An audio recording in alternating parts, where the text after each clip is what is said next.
So let's dive back to the NFL. So what's going on with Shemar Stewart? And this more so is not have anything to do with what's going on with Shemar Stewart. It's what the hell are the Cincinnati Bengals doing? And so Shemar Stewart was the Bengals' first-round draft pick this past year, the edge rusher out of Texas A&M. He has not signed his contract yet, which is not necessarily anything to freak out about. There's about, I think, 5 or 6 of the first-rounders that haven't signed their contract just yet. Travis Hunter being one of them. But what's going on? Why am I saying, well, what are the Bengals doing? Well, apparently the Bengals are trying, and this is the only information I have right now as far as details. They're trying to put a certain language in the contract that essentially affects his contract like later down the road.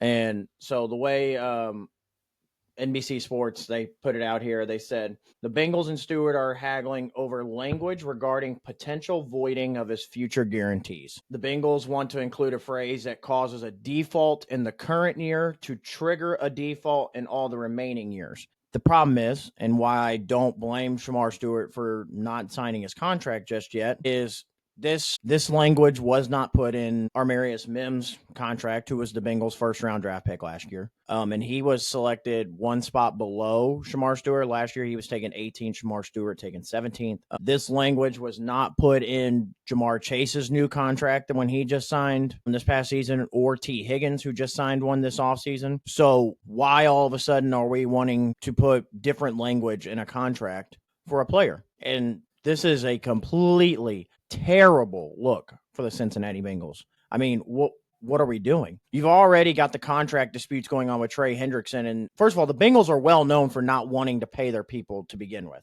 All right. It was actually quite eye-opening seeing the Bengals extend Jamar Chase and T. Higgins the way that they have so far. All right. So now we got this with a rookie, and you got all this contract dispute going on with Trey Hendrickson about Trey Hendrickson wants this amount. You don't want to pay him, whatever. But now you're doing this with a rookie. I mean, the Bengals are already, like we said, pretty bad with wanting to pay players to begin with.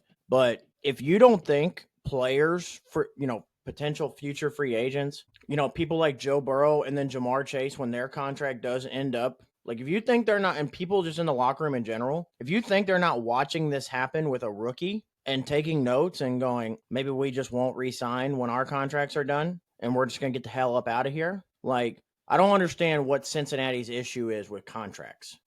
So question on this. If Shemar Stewart really didn't want to sign the contract, he does not have to. He can go be a free agent, right? I don't know if he could be a free agent. I think he's still entitled to the team, but he just can't. I don't know exactly how that works. Because he's a rookie, I'm wondering how that kind of plays out. That could be interesting if, his agent and Shemar doesn't like the verbiage in his contract. I'm wondering if he could be like, all right, I don't want to sign. I'll just go into the... So here you go. Okay. If an NFL rookie drafted player does not sign their contract, they can refuse to play for the team that drafted them. They can then re-enter the draft the following year if they haven't signed. And if they don't want to sign again, they could potentially enter free agency. It's a rare occasion if they get to enter free agency. But players have been known to hold out or even re-enter the draft if they disagree with terms of their contract. Yeah, he's going to be missing out on a lot of money. He should go ahead. They'll get that done. I mean, Cincinnati needs to figure their shit out. But this is why, and we've said it with our team, the Colts. Teams that are stingy with money are the teams that don't win. Like, you got to use your money like smart. Like, you got to be smart with your money, obviously. But you don't want to be so smart with it that you're stingy and you don't want to give it out. The Bengals have been blessed, to draft relatively pretty well. Why not keep homegrown talent that you found, that you drafted, and just keep them there? And, Trey Hendrickson wasn't one of those, but still, like, why not pay the guys that got you there? Now, again, I understand at certain points you're not going to overpay for players and just, 75% of your salary cap is going to be devoted to, 6 players. But at the same time, like, you gotta keep who you got at some point. So, I mean, that's just an ongoing issue. And then I mentioned Travis Hunter hasn't signed either, but they're not really having contract disputes. Their dispute more so is, how is Travis Hunter going to get paid on his rookie deal playing both corner and wide receiver? Yeah, that's gonna be interesting to see if he makes the receiver money or the corner money, or do you just give him like and look, Jacksonville's came out and said we plan on using him on both sides, right? So I mean, the way I would almost do it, I don't know if you can or not, is, what side of the ball do you plan on using him the most? Because the likelihood he's going to play 50-50 is very unlikely. It's going to be more, on the, 60-40, 70-30 side, where he's going to primarily play one side of the ball for the most part. And he's going to play both, but he's primarily going to be playing one side.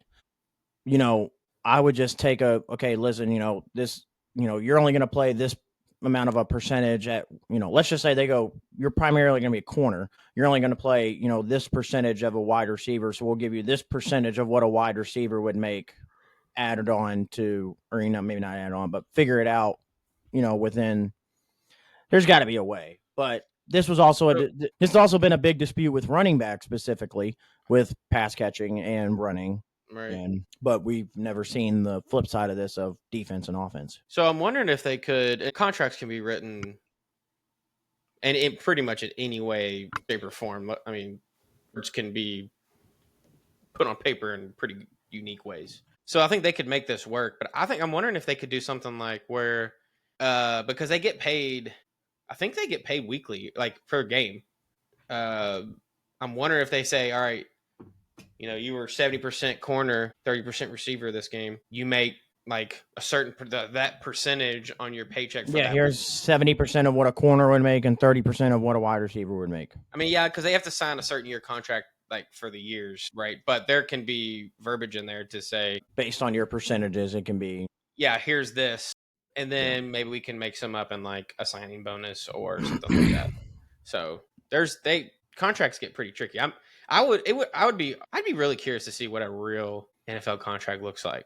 That'd be kind of cool to see. Yeah, just to be able to see the different, like, what do you have to hit to get certain bonuses and what do you all that stuff. Yeah, I mean, I'm sure it's super long because nobody even talks about that when they're signing contracts. Like, but that's in everybody's. All those bonuses they can get. Well, and that's the other thing with somebody like Travis Hunter, who they're going to play both sides and wants to play both sides. There's probably a number of games played. That's probably because they're going to be like, listen, you're adding more stress to your body. You get hurt. That might be how they do that. That might be how they word it, where they say, all right, you have to play this amount of games as corner. Or you have to have by the end of the year, you have to play this percentage of snaps at corner, this percentage of snaps at. To make this money. Yeah.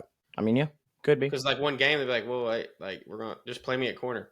Well, They might do that for like matchup purposes. They might do that. So, yeah, a lot of contract disputes going on with rookies specifically. But I think it would be interesting because that I can recall, at least from a first round town, maybe there's been, fourth, fifth rounds that we just never really thought about that it's happened to. But I think it'd be interesting to see if Shemar Stewart just said, hey, gotta just not play and I'm going to re-enter the draft next year and see what happens. I think you'd be missing out on a lot of money. What would you do in the meantime? You would be. Just consistently working out. Yeah. Make sure you're staying in shape. I'm sure the only problem with that is that more than likely if you do that, he's probably not going first round again. Right. So that would be the only downfall. Yeah, that's a big risk. There would have to be really a lot of bad blood there for someone to not sign their contract, I think. So we'll see. But again, if you don't think that Bengals players aren't watching this in the locker room with their contracts coming up, potential free agents and wanting to, thinking about Cincinnati just because Joe Burrow and Jamar Chase are there, like,